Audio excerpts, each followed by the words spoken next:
Okay, let's start with number 8. Number 8, this really is to fully ingrain in our minds that e is a number and it's to be treated like any other number. Alright, so here e is the base of each of these exponential expressions. And we want to combine this whole thing together into a single expression, into a single power of e. Okay, so why don't we look at these two first? What do? We're multiplying these things together. What do we do with exponents? When we're multiplying these terms together, we add them together. So for those two, when we put them together, we get e to the x plus negative 3x. X plus a negative 3x. So x minus 3x. So this, and we're multiplying by e to the 4th. All right. Let's put these two together, and then in the end, you could combine these if you want to right now, or we'll do it in the end here. So what do we do now? We're multiplying these two terms together, so we add their exponents together. So e to the x minus 3x plus 4. And let's combine these like terms here. X minus 3x is negative 2x, and we're adding 4. Alright, number 12. 12 is 4e to the x over e to the 4x. Alright. Well, these two guys here, these are like terms. We can combine them with each other if it helps you to see this as 4 over 1 times e to the x over e to the 4x. Okay? So these two guys here, when we're dividing two things with the same base, what do we do with their exponents? We take the exponents and we subtract them. So this is e, 4 times e to the x minus 4x. We subtract the denominator's power from the numerator's power. So this gives us 4 times e to the negative 3x. What do we do with negative exponents? We move them from where they are to the other place, so that right now it's in the numerator, so it goes to the denominator, and its power becomes positive now. 4 over e to the 3x. Number 13. How about a cubed root of 8e to the 9x? Alright. So it's probably going to be helpful to look at this as the third root of 8 times the third root of e to the 9x. What's the third root of 8? Well, the third root of 8 is 2. What about the third root of e to the 9x? What I find helpful is to think of this as not the root, but let's write it as the rational exponent. Remember, those are interchangeable. So let's see, we'll multiply it by e to the 9x to the, what is the rational exponent that's equivalent to the third root? It's the 1/3 power. Okay, what do we do when we're raising a power to a power? We multiply the powers together. 9x times 1/3 is going to be 3x. So this is 2e to the 3x. And 14. 14 is 6e to the 4x over 8e. Alright, so we should see by now, we can take 6 and 8, they can cancel with each other. This becomes, they have a common factor of 2, so this cancels to become a 3, this becomes a 4. So that's 3/4. And what do we do with these two guys? It's the same base, so we subtract this exponent from this exponent. So this is 3/4 e to the 4x minus 1. And I can't combine these. There's no like terms there, so I'm done. Okay? So that's 14.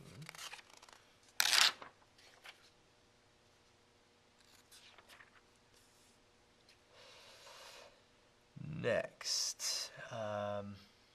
Okay, 31. F of x is equal to 3e to the negative x. It wants us to tell it whether or not this is growth, and if it's not growth, then it would be decay. So remember we talked about in the introduction video that if you raise e, which is bigger than 1, to a negative exponent, that's like taking 1 over e and raising it to that exponent. So 1 over e would be less than 1, so this is decay. The negative exponent, because of the negative exponent, you can imply it's e, since it's e, to the negative exponent. You could say that's decay. Okay. Let's look at 37. And this f of x is equal to 2e to the 4x.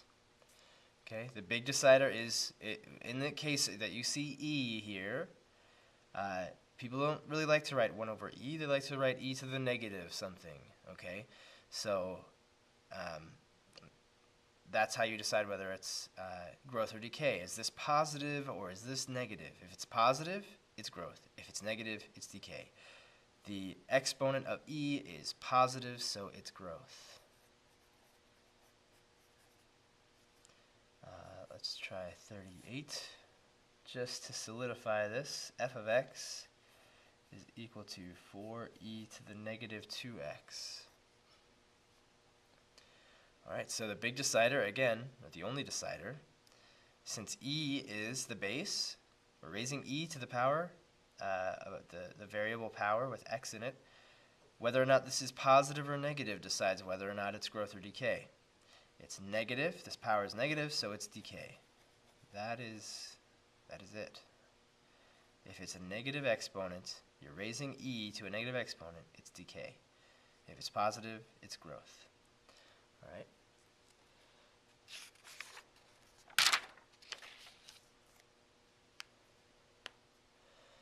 Alright, 43 then. Y equals 3e to the x. Alright, this is a graphing problem. We want to graph this. So what I want to do, me, Mr. Stewart personally, is graph it like this. First, let's graph this function, y equals e to the x. And then we'll let it get transformed by everything else that's in the function, okay? I'm always going to graph something like this, something to the x power, because it's the easiest thing for me to think of. It's easy because I can always do this. If I pick my 3 points, I can pick them at 0, 1, and negative 1. These are going to be so easy to find, right? What's e to the 0? E to the 0, anything to the 0 is 1. What's e to the 1? Well, that's just e. What's e to the negative 1? We've talked about this on several occasions. It's 1 over e. Anything to a negative 1 is 1 over that number. All right. So 0, comma 1, that's one of my points. 1, comma e. Now remember, e is 2.718-ish. So it's right around in here. And negative 1, comma 1 over e. 1 over 2.7183, so, a little less than 1/2. Okay? So, there we go. There is my exponential growth function. Okay, but that's e to the x. This is e to the x. I want 3e to the x. All right? So what does multiplying by a number right here, what does this do? It stretches it out. Every point becomes 3 times higher than it is right now. 3 times further away from the x-axis. Okay? So we could do that visually. We could do it by calculating. I'm just going to do it visually really quick. This is about 3 times higher. This is about, let's see, e times 3. 3 times e That's about 8.15. Okay, so it's about 8.15. Now this is at 1 comma 8.15 abouts. Okay, for this one, it's at 1 right now. Multiplied by 3, it's going to go up to 3. This one's, right here. It's 1 over e.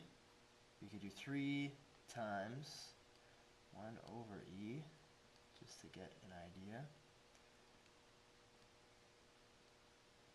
It's 1.10. So 1.1, that's about right there. So here are our 3 new points for 3 times e to the x. Not just e to the x, but 3 times bigger than that. So we'll come in from here just to get an idea. All right.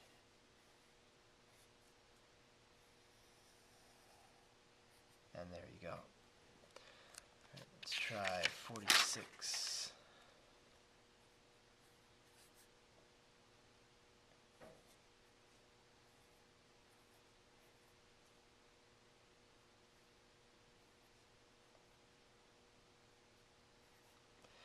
All right. So this whole situation is a little different, but it's not a whole lot different. What I'm going to do, like I said in the previous example problem, is that I want to first graph something to the x, just something to the x power. I'm just going to, or to the negative x maybe, if that's the case. So I'm going to take e to the 0.5, 0.5, and then raise that to the negative x. Now you should be able to see that this is the same as this, as this part of it. Okay, and after I graph this, then I'm going to incorporate the 2.5 and the plus 2. Right. So if I take my 3 points, 0, 1, negative 1. Okay, this thing to the 0 power is always going to be something to the 0 is always 1. Okay, now the thing to remember is that this negative exponent here is basically going to flip this number over. You're going to get the reciprocal of this number. So we have e to the 0.5. Let's see what e to the 0.5 is.